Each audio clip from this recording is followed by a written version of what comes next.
السلام علیکم ورحمۃ اللہ وبرکاتہ نحمده ونصلي على رسوله الكريم اما بعد فاعوذ باللہ من الشیطان الرجیم بسم اللہ الرحمن الرحیم رب اشرح لي صدری ويسر لي امری واحلل عقدۃ من لسانی یفقهوا قولی۔ الحمدللہ آج ہم پارہ نمبر 23 شروع کریں گے۔ پچھلے پارہ 22 سے یاد رکھنے کی باتیں یہ ہیں: مسلمان خواتین کو نامحرم مرد سے گفتگو کرنی پڑ جائے تو معروف انداز میں بات کریں، لہجے میں نرمی سے اجتناب کریں، پہلے دور جاہلیت کی طرح زیب و زینت کے ساتھ نہ نکلیں، جب نکلیں تو زیب و زینت کو چھپا کر نکلیں۔ دعوت کے آداب بتائے گئے کہ بلانے پر جانا ہے، دعوت ختم ہوتے ہی رخصت ہو جانا ہے اور غیر ضروری بیٹھے نہیں رہنا۔ تمام خواتین کو حکم دیا جا رہا ہے کہ اپنی چادروں کا ایک حصہ اپنے اوپر لٹکا لیا کریں تاکہ وہ مسلمان کے طور پر پہچانی جائیں اور اذیت دینے والوں سے بچ سکیں۔ پردہ عورت کی حفاظت کا ذریعہ ہے، سیدھی اور درست بات کی جائے تاکہ اعمال کی اصلاح اور گناہ بخش دیے جائیں۔ علم سکھانے والا قابل رشک انسان ہے۔ علم پھیلانے والے کے لیے نبی کریم صلی اللہ علیہ وسلم نے دعا بھی کی ہے، تو ہمیں ہر طرح سے خیر کی بات عام کرنی چاہیے تاکہ لوگوں کی زندگی سنوریں، ہم اس پر خود بھی عمل کرنے والے ہوں، کیونکہ جو شخص علم پر عمل نہیں کرتا اس کی بات پھر اثر نہیں رکھتی۔ اللہ ہمیں اپنے پسندیدہ بندوں میں شامل کر لے۔ 23واں پارہ۔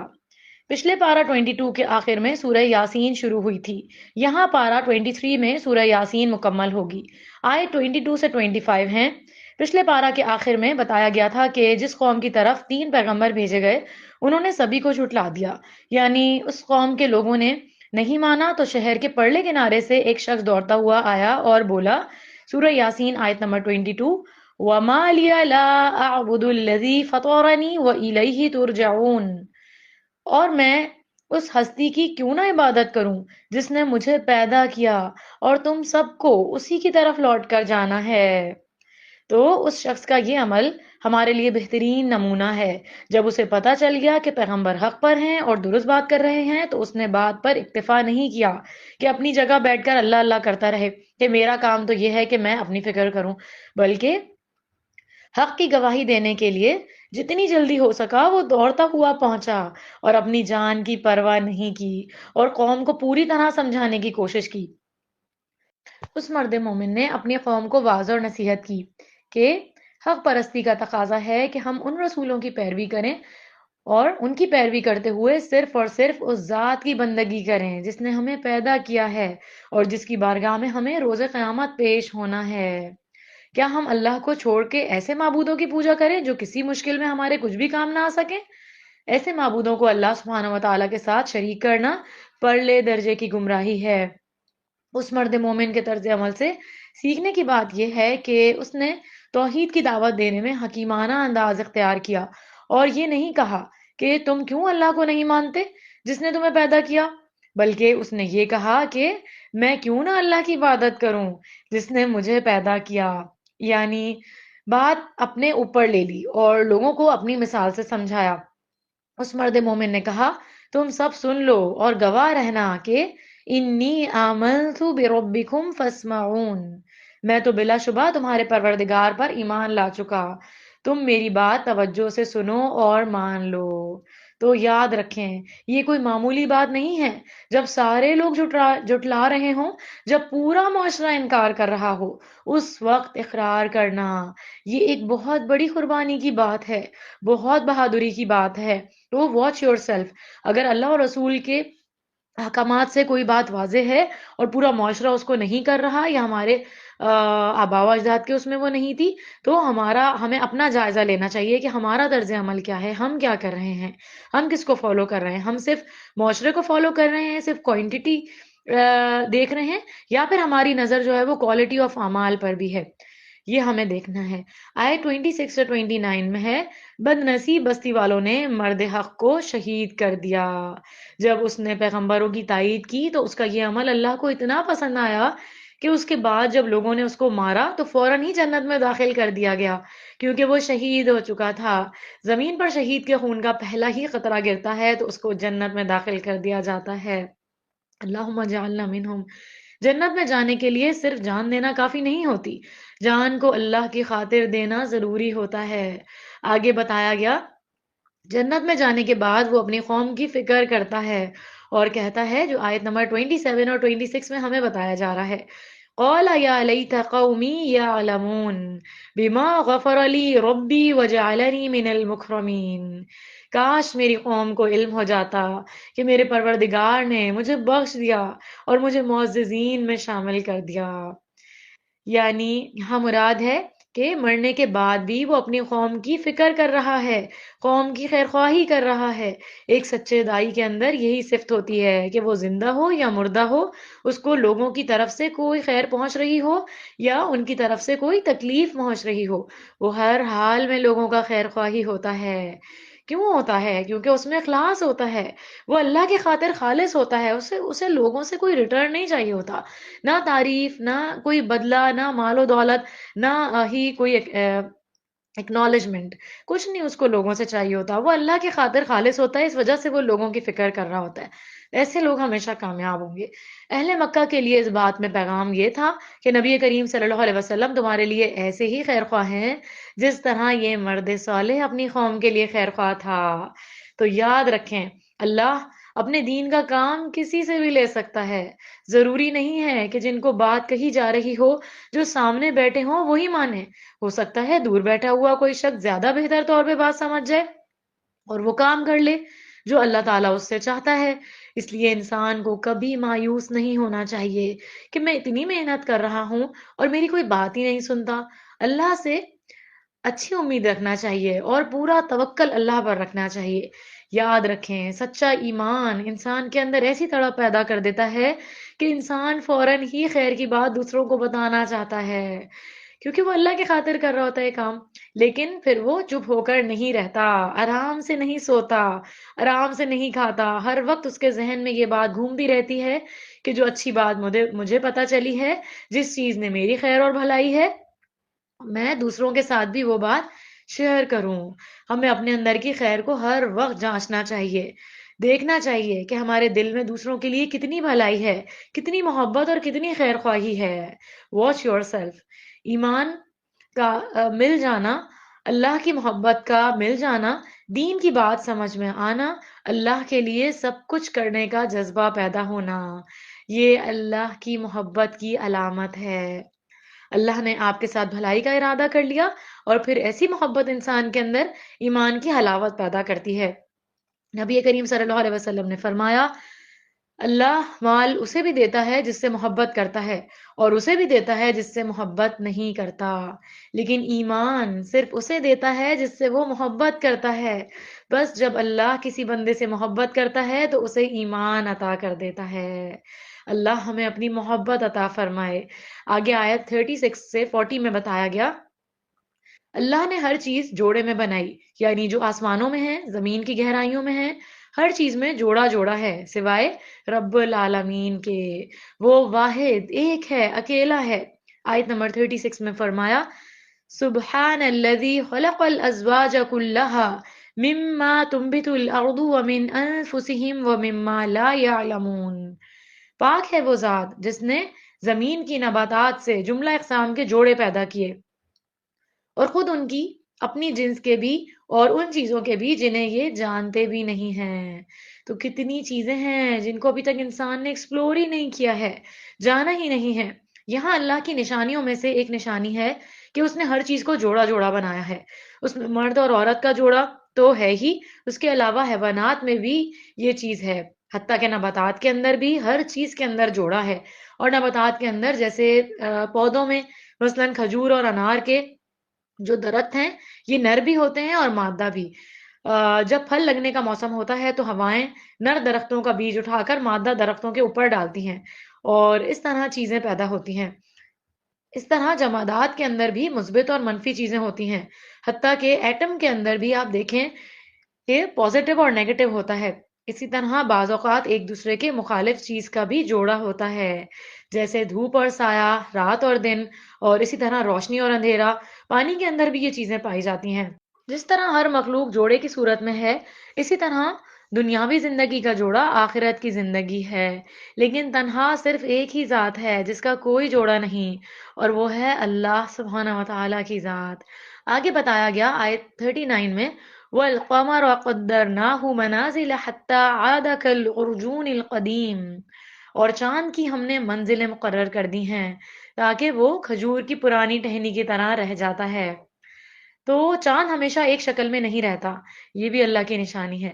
کس طرح باریک سا چاند طلوع ہوتا ہے اور پھر پورا چاند بن جاتا ہے گول، اور پھر گھٹتے گھٹتے باریک سا واپس رہ جاتا ہے، جس کو کھجور کی پرانی ٹیڑھی بے رونق ڈنڈی کے ساتھ تشبیہ دی ہے۔ لاکھوں سال سے چاند اسی طرح گھٹتا اور بڑھتا ہے۔ تو جب رب ان چیزوں کو اتنے ڈسپلن میں رکھے ہوئے ہے، اس کے لیے انسان کو دوبارہ پیدا کرنا اور اس کا حساب لینا کچھ مشکل نہیں۔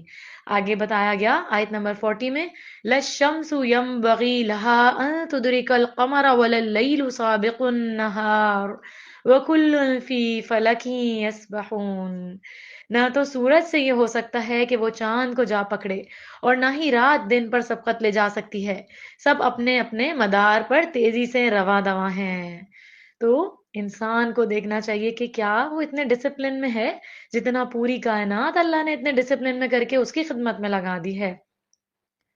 چاند کی روشنی کے ظہور کا وقت رات ہے، یہ نہیں ہو سکتا کہ رات کو جب چاند چمک رہا ہو تو اچانک سورج بھی طلوع ہو جائے کہیں سے، اور یہ بھی نہیں ہو سکتا کہ ابھی دن کا کچھ حصہ باقی ہو اچانک رات آ جائے۔ ان نشانیوں کا مقصد کوئی خاص فلکیات کا علوم سکھانا نہیں ہے، انسان کو کوئی خاص ایسٹرونومی سکھانا نہیں، بلکہ انسان کو یہ سمجھایا جا رہا ہے کہ تم جدھر بھی آنکھ کھول کے دیکھو گے وہی اللہ، کوئی نہ کوئی نشانی اس کی نظر آئے گی، وہی اللہ کی باتیں نظر آئیں گی تمہیں، جو تمہیں اللہ کی پہچان کراتی ہے۔ خاص طور پر سولر سسٹم یعنی نظام شمسی جو ہے وہ ایک بہت بڑی نشانی ہے۔ نشانی کس کو کہتے ہیں؟ جس کو دیکھ کر سن کر سوچ کر ہمیں کوئی اور یاد آ جائے۔ تو اللہ تعالیٰ نے ان ساری چیزوں کو نشانی کیوں کہا ہے کہ قرآن میں بھی نشانیاں ہیں اور باقی کائنات میں بکھری ہوئی نشانیاں ہیں۔ تو کیوں نشانی کہا؟ کیونکہ ان کو دیکھ کے اللہ کو یاد کرو، ان کو دیکھ کے اللہ کا شکر ادا کرو، ان کو دیکھ کے اللہ کو پہچانو، اللہ کی صفات اور ذات پر غور کرو، اس کے اسماء اور صفات کو جانو، ان کا علم حاصل کرو کہ وہ کیا ہے اور کیا نہیں ہے۔ اپنی مرضی سے باتیں نہیں گھڑ لو اللہ تعالیٰ کے لیے۔ اور سورج جو ہے وہ ہماری زمین سے تقریباً 3 لاکھ گنا بڑا ہے، 3 lakhs bigger than earth ہے سن جو ہے۔ ہمارے سولر سسٹم کے اندر جو پلانٹس ہیں، جو سیارے ہیں، وہ دور دور آپس میں ہیں۔ سب سے دور کا جو پلانٹ ہے، جو سیارہ ہے، اس کا فاصلہ سورج سے کم از کم 2 بلین 79 کروڑ 3 ملین مائلز ہے، یعنی 2 ارب 79 کروڑ 30 لاکھ میل ہے۔ سبحان اللہ، کتنی بڑی گیلیکسی ہماری! اور یہی بات ختم نہیں ہو جاتی، جس گیلیکسی میں ہمارا یہ سولر سسٹم شامل ہے یہ صرف ایک سورج ہے، ایسے اور بھی 3 ارب سورج پائے جاتے ہیں۔ میری بات کو غور سے سنیں، 3 ارب سورج اس سورج کے علاوہ کائنات میں پائے جاتے ہیں، اس ایک گیلیکسی کے اندر۔ گیلیکسیز کے بھی کلسٹرز ہیں، صرف گیلیکسیز ہی نہیں ہیں، اس کے بھی جھرمٹ ہیں، جیسے ہمیں ستاروں کے جھرمٹ نظر آتے ہیں، بہت سارے ستارے نظر آ رہے ہوتے ہیں، تو اسی طرح یہ جو ایک ایک سن جو ہمیں نظر آ رہا ہے، جو اتنا بڑا سولر سسٹم ہے پورا، وہ ایک ستارے کی مانند اگر آپ اس کو لے لیں تو اس کے بھی جمگھٹے ہیں کائنات میں، گیلیکسیز کے بھی کلسٹرز ہیں، اور پھر مزید ان کے آگے بھی ہیں۔ اللہ بہتر جانتا ہے، انسان کی نگاہ تو وہاں پہنچ ہی نہیں سکتی۔ سبحان اللہ، یہ چھوٹی سی مثال ہے اللہ کی عظمت کو محسوس کرنے کی۔ اللہ سبحانہ و تعالیٰ کتنا بڑا رب ہے، محسوس کریں، اس کو جانیں، اس کے بارے میں علم حاصل کریں۔ جاہل نہیں مر جانا ہے دنیا میں، دنیا میں ہم آئے ہیں ایگزام کے لیے، آزمائش کے لیے، یہاں پر صرف کھا پی کے نیند پوری کر کے دنیا سے نہیں چلے جانا ہے۔ اللہ نے جس کو جتنی صلاحیتیں دی ہیں اس سے اس کا سوال ہوگا۔ اپنی صلاحیتوں کو دیکھیں، آپ کے پاس مال ہے، اولاد ہے، اسباب ہے، کیا ہے، اس سب کو اللہ کی راہ میں آپ کس طرح لگا سکتے ہیں، یا ان ساری چیزوں سے جو آپ کو آسانیاں حاصل ہوئی ہیں ان کو آپ بہتر طور پر استعمال کر کے کیسے اللہ کی مخلوق کا بھلا کر سکتے ہیں، کیسے ان کو اللہ کی پہچان دے سکتے ہیں، کیسے مسلمانوں کو بعمل مسلمان بنا سکتے ہیں، کیونکہ آج کل مسلمان بہت بڑی تعداد میں آپ کو نظر آتے ہیں لیکن بعمل مسلمان بہت کم ہیں۔ تو آپ دیکھیں کہ اللہ سبحانہ و تعالیٰ کی نشانیاں ہی کتنی زیادہ بڑی ہیں، گیلیکسیز، ان کے کلسٹرز اور کیا کیا کچھ، اور یہ تو صرف ایک ذرے کے برابر بھی علم نہیں ہے، اتنا بڑا ہے ہمارا رب، ہم تو اس کو جاننے کے لیے ہی ہماری یہ زندگی کم ہے۔ یعنی وہ خود کتنا بڑا ہوگا جس نے اتنی بڑی کائنات بنائی ہے، جو ساری کی ساری اس کی تسبیح کر رہی ہے، تو کیا ہم نہ کریں گے؟ سبحان اللہ و بحمدہ، سبحان اللہ العظیم۔ اس تسبیح کو صبح اور شام ہرگز نہ چھوڑیں۔ آگے آیت 41 سے 44 میں بتایا گیا کہ اللہ سبحانہ و تعالیٰ نے سواریوں کو بھی جوڑوں کی صورت میں بنایا ہے۔ ایک وہ ہیں جو کشتیوں اور جہازوں کی صورت میں دریاؤں اور سمندروں میں چلتی ہیں، اور دوسری وہ ہیں جو خشکی پر رواں دواں ہیں۔ یہ بڑی جسامت والے سواری اور بار برداری کے جانور اور دور جدید میں ایجاد ہونے والی گاڑیوں اور ریل کی صورت میں بھی ہیں۔ پھر ان سواریوں میں محفوظ سفر بھی اللہ ہی کی رحمت سے ممکن ہے۔ اگر سمندر میں طغیانی آ جائے، کشتیاں ڈوبنے لگیں، تو سوائے اللہ کے کوئی ڈوبنے سے بچا نہیں سکتا۔ اللہ ہمیں اپنے احسانات کا شکر ادا کرنے کی توفیق عطا فرمائے۔ آگے آیات 51 سے 54 میں قیامت کے دن جی اٹھنے کا منظر بتایا گیا ہے۔ آیت نمبر 51 ہے، وَنُفِخَ فِي الصُّورِ فَإِذَا هُم مِّنَ الْأَجْدَاثِ إِلَىٰ رَبِّهِمْ يَنسِلُونَ، اور جب سور پھونکا جائے گا تو وہ فوراً اپنی قبروں سے نکل کر اپنے پروردگار کی طرف دوڑ پڑیں گے۔ تو نبی کریم صلی اللہ علیہ وسلم نے فرمایا، سور پھونکنے والے فرشتے کو جب سے یہ ذمہ داری دی گئی ہے، وہ تب سے تیار حالت میں اپنی آنکھیں عرش کی طرف لگائے ہوئے ہیں، اس بات سے ڈرتے ہوئے کہ کہیں حکم ملنے سے پیشتر اس کی نگاہ ادھر ادھر نہ ہو جائے، گویا کہ اس کی آنکھیں دو روشن ستارے ہیں۔ اور آگے آیت 63 سے 65 میں مجرموں کا انجام بتایا گیا۔ آیت 65 ہے، الْيَوْمَ نَخْتِمُ عَلَىٰ أَفْوَاهِهِمْ وَتُكَلِّمُنَا أَيْدِيهِمْ وَتَشْهَدُ أَرْجُلُهُمْ بِمَا كَانُوا يَكْسِبُونَ۔ آج ہم ان کے منہ بند کر دیں گے اور ان کے ہاتھ کلام کریں گے اور پاؤں گواہی دیں گے جو کچھ وہ کیا کرتے تھے۔ تو قیامت کے دن مجرموں سے بولنے کی صلاحیت چھین لی جائے گی، وہ جھوٹ نہیں بول سکتے، وہ کچھ اور اول فال نہیں بک سکتے، اور وہ کوئی کلام نہیں کر سکیں گے، البتہ ان کے ہاتھ پاؤں گواہی دیں گے کہ انہوں نے کیا کیا کام، کیا کیا جرائم کیے ہیں دنیا میں۔ ان کے جرائم ثابت ہو جائیں گے اور انہیں حکم دیا جائے گا، اب اس جہنم کا ایندھن بن جاؤ۔ استغفر اللہ۔ ایندھن وہ ہوتا ہے جس سے آگ بھڑکائی جا رہی ہوتی ہے، جو سب سے باٹم پر ہوتا ہے، جس جگہ پہ شدید آگ ہوتی ہے، اللہ معاف کر دے، جس سے تمہیں دنیا میں خبردار کیا گیا تھا۔ اللہ تعالیٰ بتا دے گا کہ اس آگ کا ایندھن بننے سے تو میں نے تمہیں پہلے ہی خبردار کر دیا تھا۔ اللہ ہمیں جہنم کی آگ سے محفوظ فرمانا۔ نبی کریم صلی اللہ علیہ وسلم نے فرمایا، قیامت کے دن جب تم لوگ پیش ہوگے تو تمہارے منہ پر مہر لگا دی جائے گی، اور سب سے پہلے جو چیز بولے گی وہ انسان کی ران اور ہتھیلی ہوگی۔ یعنی انسان کا ہاتھ ہوگا جو بولنا شروع کرے گا کہ اس نے مجھ سے کیا کیا کام لیے جو اللہ کی نافرمانی کے تھے، اور اسی طرح پاؤں بھی۔ تو قیامت کے دن باقی اعضا بھی انسان کے خلاف بولیں گے، جس عضو سے انسان نے اللہ کی نافرمانی کا کام لیا۔ انسان اپنے منہ سے تو اپنے نیک اعمال کا دنیا میں بھی بڑا ذکر کرتا ہے رہتا ہے، لیکن قیامت کے دن وہ زیادہ دیر جھوٹ نہیں بول سکے گا۔ جو اس کے عمل ہوں گے وہی ویسے ہی سامنے آ جائیں گے، اور جن کو وہ اپنی نیکی بتا رہا ہوگا، اگر وہ نیکی نہیں دراصل بدنیتی سے کوئی اور ہی غلط کام کیے ہوئے تھے، تو وہ بھی کھل کر سامنے آ جائیں گے اور اعضا بول پڑیں گے۔ کتنی شرمندگی ہوگی اس دن انسان کو، اللہ رحم کرے۔ اگر کوئی اپنے کسی دوست سے، کسی مہمان سے کوئی بات کر رہا ہو، اپنا کوئی تجربہ شیئر کر رہا ہو، اتنے میں اس کا بچہ بول پڑتا ہے کہ نہیں ایسا نہیں تھا، ایسے تھا، تو اس وقت کتنی شرمندگی ہوتی ہے، چاہے اس شخص نے مہمان سے بول کر ہی ایسی بات، بھول کر بھی ایسی بات کر دی ہو، یا بچہ ہی غلط کہہ رہا ہو، لیکن وہ وقت انتہائی شرمندگی کا ہوتا ہے کہ جب ایک انسان ایک بات بڑے یقین کے ساتھ کہہ رہا ہو اور دوسرا اس کو جھٹلا رہا ہو۔ اور یہاں قیامت کے دن خود انسان کا اپنا وجود ہے، تو کس قدر شرمندگی کی بات ہے، اس کا اپنا وجود اس کو جھٹلا رہا ہوگا اگر اس نے غلط بیانی کی تو۔ اپنا جائزہ لیجئے کہ میرے جسم کے اعضا، میرے ہاتھ، میرے پاؤں میرے حق میں بولیں گے یا میرے خلاف بولیں گے۔ آگے آئے 66 سے 67 میں بتایا گیا، وَلَوْ نَشَاءُ لَطَمَسْنَا عَلَىٰ أَعْيُنِهِمْ فَاسْتَبَقُوا الصِّرَاطَ فَأَنَّىٰ يُبْصِرُونَ۔ اگر ہم چاہیں تو ان کی آنکھیں مٹا دیں، پھر وہ راہ کی طرف آگے بڑھیں تو کیوں کر دیکھ سکیں گے۔ تو یہ اللہ کا احسان ہے کہ وہ دنیا میں گناہگاروں کے جرائم کی پردہ پوشی فرماتا ہے، ورنہ یہ بھی ممکن تھا کہ اللہ نافرمانوں کو دنیا ہی میں اندھا کر دیتا، پھر وہ گستاخ آنکھوں سے بھی کچھ نہ دیکھ سکتے۔ یہ بھی ہو سکتا تھا کہ اللہ مجرموں کی صورتیں بگاڑ دیتا اور وہ کسی کو شکل دکھانے کے قابل نہ رہتے۔ اللہ فوری سزا دینے کے بجائے مہلت دیتا ہے۔ آگے بتایا گیا آیت 68 میں وَمَن نُعَمِّرْهُ نُنَكِّسْهُ فِي الْخَلْقِ أَفَلَا يَعْقِلُونَ، اور جس شخص کو ہم زیادہ عمر دیتے ہیں اسے خلقت میں ہی الٹا دیتے ہیں، کیا یہ سوچتے نہیں؟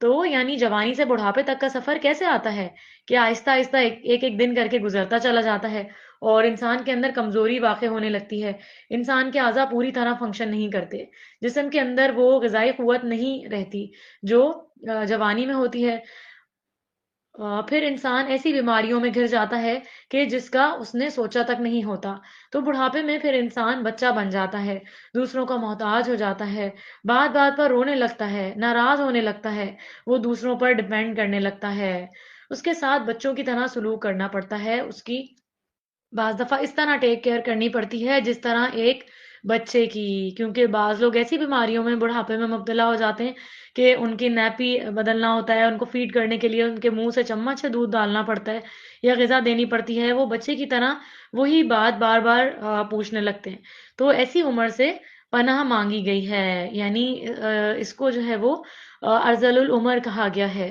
تو ایسی عمر سے پناہ مانگنی چاہیے، اللہ ہمیں رذیل عمر سے بچانا، ہمیں کسی کا محتاج نہیں کرنا سوائے اپنے۔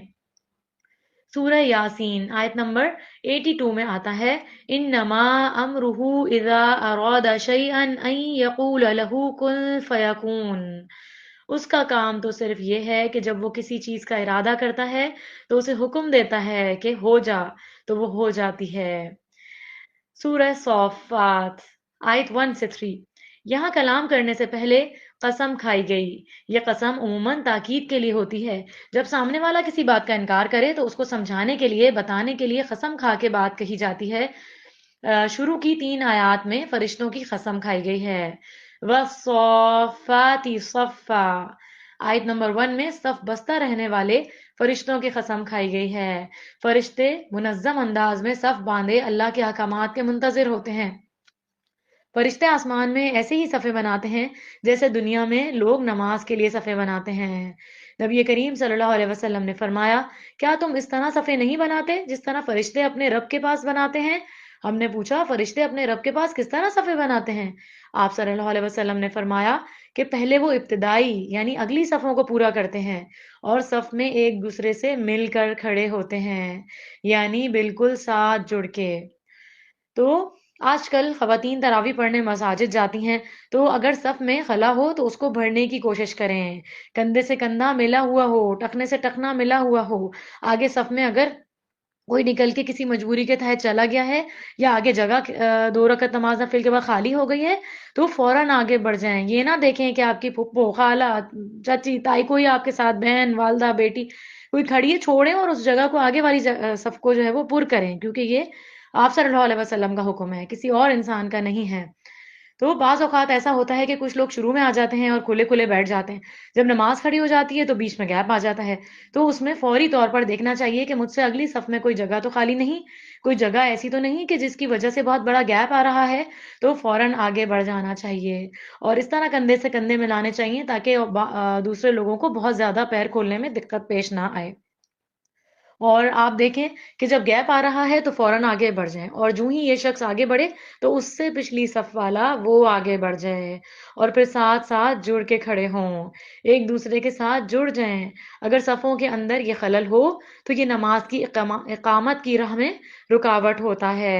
صف بندی بھی ایک عبادت ہے، نبی کریم صلی اللہ علیہ وسلم صفوں کے درمیان ایک طرف سے دوسری طرف کو چلتے جاتے اور صحابی کہتے ہیں آپ ہمارے سینوں اور کندھوں پر ہاتھ پھیرتے، فرماتے آگے پیچھے نہ ہو یعنی برابر کھڑے ہو ورنہ تمہارے دلوں میں بھی اختلاف ہو جائے گا، یعنی اگر تم اس طرح کھڑے ہوئے کہ آگے پیچھے ہو کہ کوئی آگے ہے کوئی پیچھے ہے سب برابر نہیں ہے تو پھر دل بھی جدا ہو جائیں گے، تو صفوں کا بہت زیادہ خیال رکھیں اور پیر سے پیر جب ملاتے ہیں تو پھر ایک لائن میں آسانی کے ساتھ کھڑے ہو جاتے ہیں ورنہ سب آگے پیچھے رہتے ہیں۔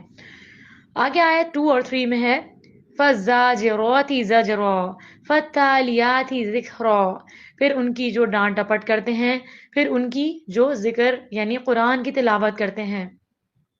تو یہاں بتایا جا رہا ہے کہ فرشتے جو ہیں مختلف کاموں پر معمور ہیں۔ مثلاً بادلوں پہ معمور ہیں، انہیں ہانکتے ہیں، چلاتے ہیں۔ پہاڑوں پر معمور فرشتے ہیں۔ اسی طرح نیکی کا خیال دل میں ڈالنے والے فرشتے ہیں۔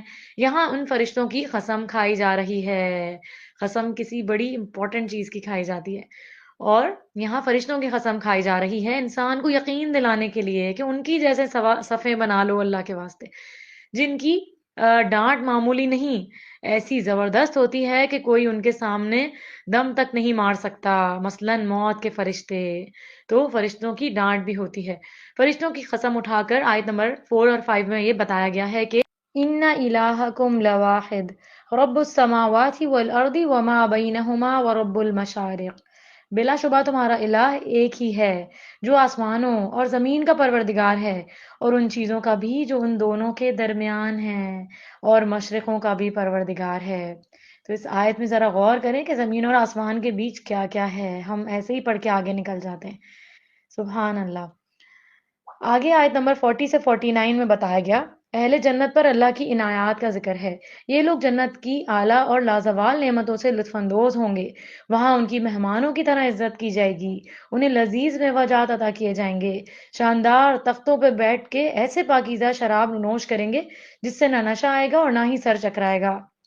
ان کی تسکین کے لیے نیچی نگاہیں رکھنے والی حیادار بیویاں ہوں گی جو رنگت میں محفوظ کیے جانے والے انڈوں کی طرح سفید ہوں گی۔ اللہ ہمیں جنت کی تمام نعمتیں عطا فرمائے۔ آیت نمبر 50 سے 57 میں اہل جنت کا باہمی مکالمہ بتایا گیا۔ جنت میں ایک فرد دوسرے فرد سے کہے گا، دنیا میں میرا ایک ساتھی تھا، وہ اس حقیقت کو جھٹلاتا تھا کہ وہ مردہ انسانوں کو دوبارہ کیا زندہ کیا جائے گا۔ اس جنتی سے کہا جائے گا کہ کیا تم اس گمراہ ساتھی کا انجام دیکھنا چاہتے ہو؟ اب وہ اسے جہنم کے عین بیچ میں عذاب میں مبتلا دیکھے گا۔ اس سے کہے گا، اگر میں تمہاری بات مان لیتا تو آج میں تمہاری طرح برباد ہو جاتا۔ یہ مجھ پر اللہ تعالیٰ کا خاص کرم ہوا، میں نے تمہارے گمراہ کن تصورات کو قبول نہ کیا۔ اللہ ہم سب کو گمراہوں کے شر سے محفوظ رکھے۔ یاد رکھیں بری دوستی کے برے ہی اثرات ہوتے ہیں، اس لیے واچ یور فرینڈز، کس طرح کے لوگوں سے ہماری دوستیاں ہیں۔ جو لوگ غلط کر رہے ہیں ان کا دیکھا دیکھی غلط نہیں کرنا چاہیے، کیونکہ وہ خود بھی نقصان اٹھائیں گے اور ہمیں بھی لے ڈوبیں گے۔ اسی لیے نیک دوست بنانے چاہیے اور یہ دعا کرنی چاہیے، اللہم یسر لی جلیسا صالحا، اے اللہ مجھے نیک ساتھی عطا فرما۔ آیت 64 میں جہنم میں اگنے والے درخت زقوم کے بارے میں بتایا گیا جو جہنم والوں کا کھانا ہوگا۔ آیت نمبر 64 میں ہے، وہ ایسا درخت ہے جو جہنم کی تہ سے نکلتا ہے، اس کے شگوفے ایسے ہیں جیسے شیطانوں کے سر۔ اہل دوزخ اسی کو کھائیں گے اور اسی سے اپنے پیٹ بھریں گے، پھر اس پر انہیں پینے کو پیپ ملا کھولتا ہوا پانی ملے گا۔ استغفر اللہ۔ تو زقوم کا ایک خطرہ بھی اگر دنیا میں ٹپکایا جائے تو زمین والوں کی زندگی تلخ کر دے، اتنا کڑوا ہے۔ سوچنے کی بات یہ ہے کہ جس کا ایک قطرہ اتنا کڑوا ہے تو خود زقوم کیسا ہوگا، اور جہنمی اس کو بھوک کے مارے بھر بھر کے کھائیں گے۔ اللہ ہمیں جہنم والوں میں شامل نہ کرنا۔ آیت 100 میں حضرت ابراہیم علیہ السلام کی دعا آ رہی ہے، ربی حبلی من الصالحین، اے اللہ مجھے نیک اولاد عطا فرما۔ ان کی دعا قبول ہوئی، حضرت اسماعیل علیہ السلام پیدا ہوئے۔ آگے بتایا گیا جب اسماعیل علیہ السلام اس قابل ہوئے کہ بوڑھے باپ کے مشن میں ساتھ دے سکیں تو اللہ تعالیٰ نے حضرت ابراہیم علیہ السلام کو تاریخ انسانی کی عظیم ترین امتحان سے گزارا۔ انہیں حکم دیا کہ اپنے اکلوتے بیٹے کو ذبح کر دو۔ اس سے قبل حضرت ابراہیم علیہ السلام گھر، والدین، اپنی جان، اپنی قوم اور اپنے وطن کی محبت کو اللہ کی محبت کے سامنے قربان کر چکے تھے۔ البتہ اب جو امتحان تھا وہ بلا شبہ انتہائی مشکل تھا، لیکن حضرت ابراہیم علیہ السلام نے اللہ کے حکم کو ترجیح دی، پرائیورٹی دی اور بیٹے کو ذبح کرنے پر تیار ہو گئے۔ حضرت اسماعیل علیہ السلام کی تعریف کی گئی کہ انہوں نے کم سنی کے عالم میں اللہ کی راہ میں قربان ہونے کو پوری رضا اور رغبت سے قبول کیا۔ وہ یوتھ میں سے تھے، اور دیکھیں کہ کیا ان کا ایمان ہوگا کہ قربانی تو ان کی جانی تھی نا. تو حضرت اسماعیل علیہ السلام نے اپنے آپ کو قربانی کے لیے پیش کر دیا کہ اے والد صاحب، آپ کو جو خواب نظر آیا ہے آپ اس کو پورا کریں، کیونکہ نبی کا خواب اللہ کا حکم ہوتا ہے. عین اس وقت جب حضرت ابراہیم علیہ السلام حضرت اسماعیل علیہ السلام کے گلے پہ چھری پھیرنے لگے، اللہ نے حضرت اسماعیل علیہ السلام کا فدیہ جنت سے ایک مینڈا بھیج کر ادا کیا. حضرت اسماعیل علیہ السلام کی جگہ وہ مینڈا قربان ہوا، اور اللہ نے باپ اور بیٹے کی قربانی کی اس مثال کو ہر سال عید الاضحیٰ کے موقع پر قربانی کی عبادت مقرر کر کے یادگار بنا دیا. کتنی بہترین قربانی انہوں نے دی، اور کتنی بہترین طریقے سے اللہ تعالیٰ نے اس کو قبول کیا کہ انہوں نے تو صرف تیاری اپنی ظاہر کی تھی، انہوں نے اللہ تعالیٰ کے آگے سرنڈر کیا تھا. اللہ تعالیٰ نے بس یہی دیکھنا تھا، اور اللہ تعالیٰ نے وہاں جنت سے مہنگا بھیج دیا، اور ان کی قربانی قبول ہو گئی. اور وہ رہتی دنیا کے لیے اللہ تعالیٰ نے ایک نشانی بنا دی کہ ہم اس بات کو یاد کریں. اور یہ دیکھیں کہ ابراہیم علیہ السلام کتنا فرما بردار تھے اللہ کے، اور ان کے بیٹے حضرت اسماعیل علیہ السلام کتنا فرما بردار تھے اللہ کے، اور پھر اپنے والد کے بھی. حضرت ابراہیم علیہ السلام کی اس آزمائش کو تاریخ انسانی کی عظیم ترین قربانی قرار دیا، اور انعام کے طور پر ان کا ذکر خیر قیامت تک جاری ساری کر دیا. ہمیں بھی سب سے زیادہ محبت اللہ ہی سے کرنی چاہیے، اور اللہ کی خاطر اپنی محبوب ترین چیز قربان کرنے کے لیے تیار رہنا چاہیے. نوح علیہ السلام، ابراہیم علیہ السلام، اسماعیل علیہ السلام، موسیٰ علیہ السلام، ہارون علیہ السلام، الیاس علیہ السلام، لوط علیہ السلام، یونس علیہ السلام مخلص اور مومن تھے. ان اس لیے ان کا ذکر خیر جو ہے وہ باقی رکھا گیا. آیت نمبر 180 سے 182 تک میں آتا ہے: سبحان ربک رب العزت عما یصفون وسلام علی المرسلین والحمد للہ رب العالمین. آپ کا پروردگار جو عزت کا مالک ہے ان باتوں سے پاک ہے جو یہ بیان کرتے ہیں، اور رسولوں پر سلام ہو، اور سب تعریف اللہ رب العالمین کے لیے ہے. ان آیات میں اللہ سبحانہ و تعالیٰ کی تسبیح کا جو ہے وہ بیان ہے، اور تمام انبیاء کرام کے لیے سلامتی کا ذکر بھی ہے. یہ تسبیح مجلس کے اختتام پر بھی پڑھی جا سکتی ہے. سورہ صاد، آیت 17 سے 20 سورہ صاد میں اللہ کا فضل حضرت داؤد علیہ السلام پر بتایا گیا ہے. آگے آیات 21 سے 25 میں ایک واقعہ بیان کیا گیا. واقعے کے مختلف پس منظر بیان کیے گئے ہیں، جن میں سے ایک یہ ہے کہ حضرت داؤد علیہ السلام نے اپنے سرگرمیوں کے لیے دن مخصوص کر لیے تھے. ایک روز دربار میں بیٹھ کے امور مملکت چلاتے اور لوگوں کے درمیان تنازعات کا فیصلہ کرتے، ایک روز اپنے ذاتی کام نمٹاتے، اور ایک روز اللہ کی بارگاہ میں محو عبادت رہتے. ایک دن جب کہ وہ عبادت میں مصروف تھے، ان کے حجرے میں اچانک دو گروہ دیوار پھلانگ کر داخل ہوئے. انہوں نے اپنا باہمی تنازع بیان کیا اور درخواست کی کہ فوری فیصلہ کر دیں، ورنہ معاملہ کہیں خون خرابے تک نہ پہنچ جائے. حضرت داؤد علیہ السلام نے فیصلہ تو فرما دیا، لیکن انہیں محسوس ہوا کہ اللہ تعالیٰ نے اس واقعے کے ذریعے انہیں ایک کوتاہی کا احساس دلایا ہے. وہ منصب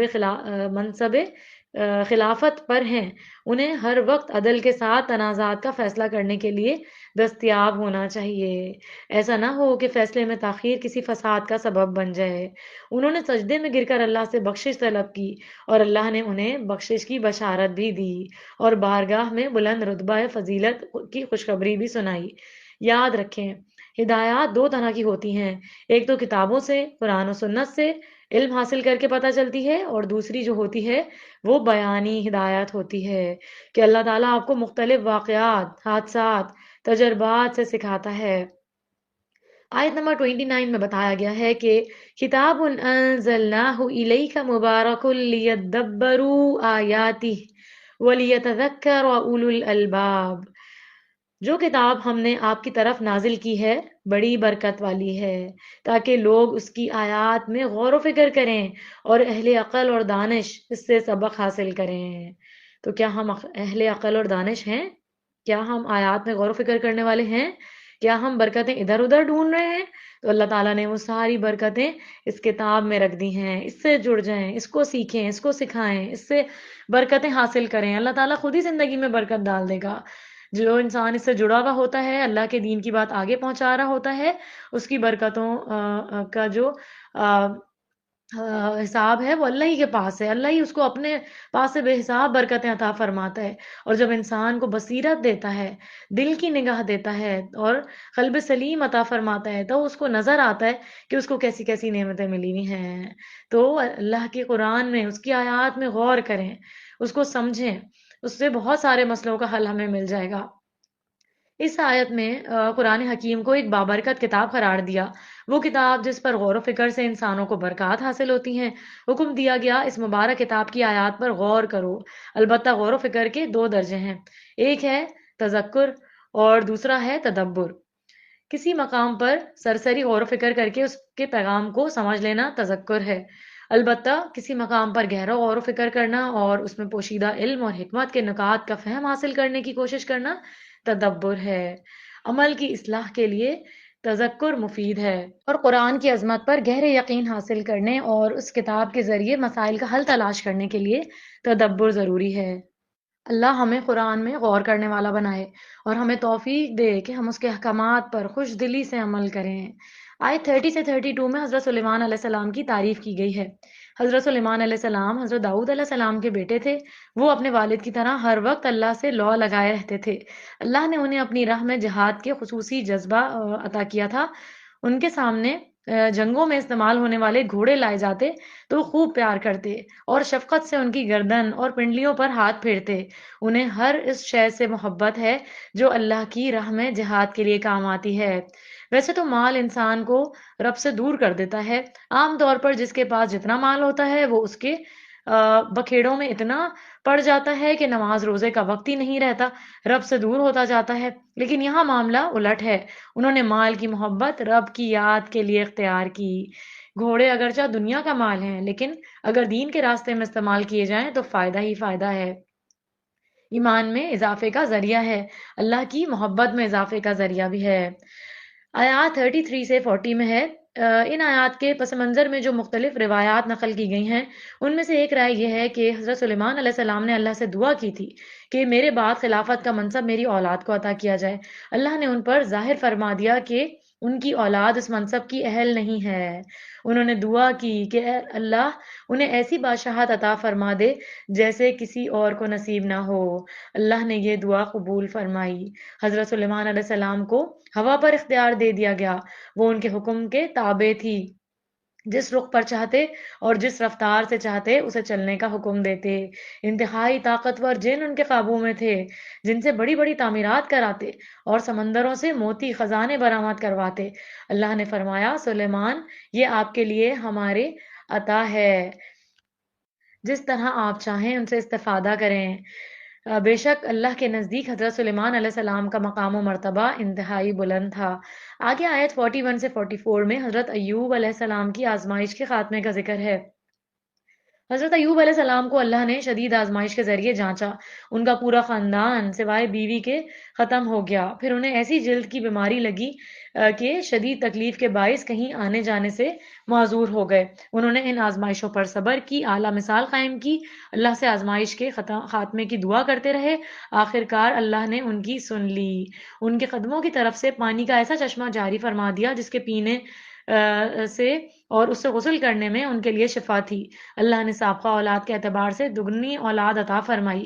بیماری کے عالم میں ایک موقع پر بیوی سے ناراض ہو کے قسم کھا بیٹھے کہ میں تمہیں ایک ماروں گا۔ اللہ نے فرمایا، آیت نمبر 44 میں ہے، خذ بیدک ضغثا فاضرب به ولا تحنث انا وجدناه صابرا نعم العبد انه اواب۔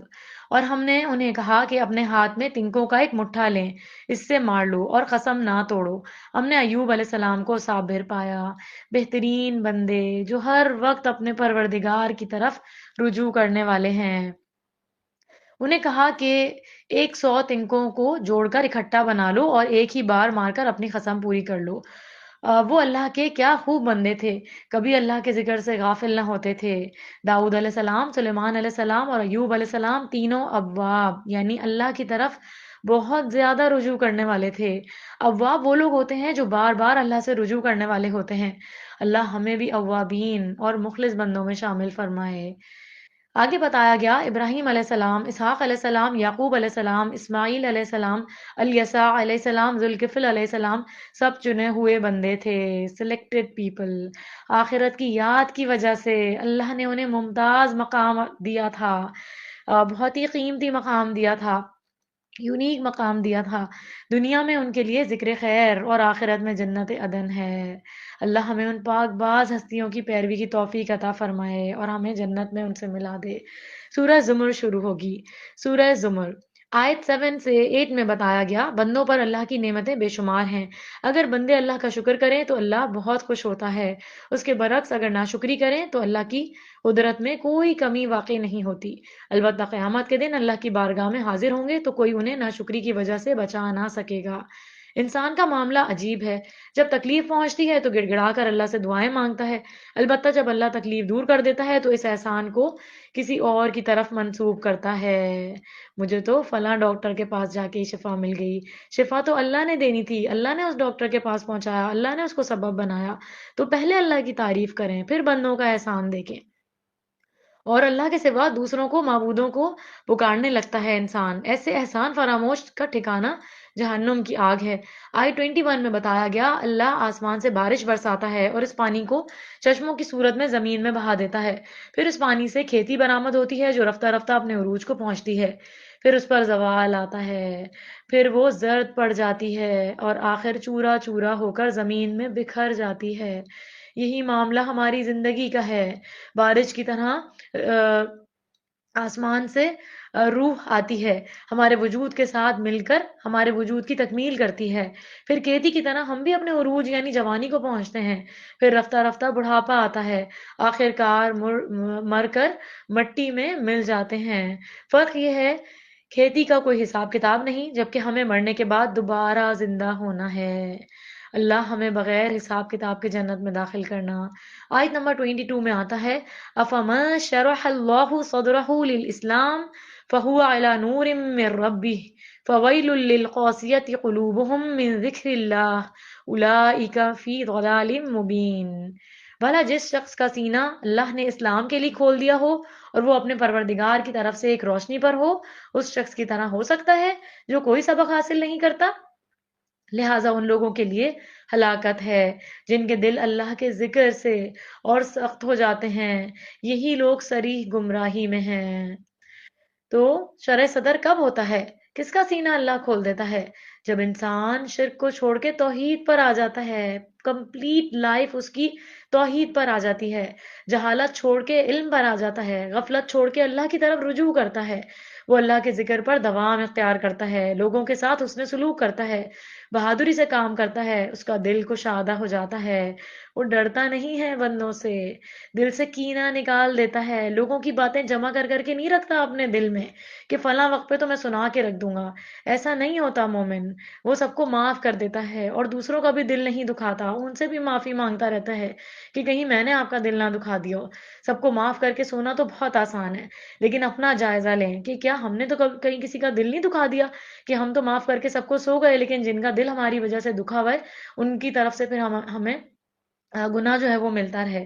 تو مومن وہ ہوتے ہیں جو دل سے کینہ نکال دیتا ہے، فضول کاموں کو وہ چھوڑ دیتا ہے، لیکن جن کے دل اللہ کے ذکر سے سخت ہو گئے ان کے لیے ویل ہے، جہنم میں ایک جگہ ہے۔ دل سخت ہونا بدبختی کی علامت ہے۔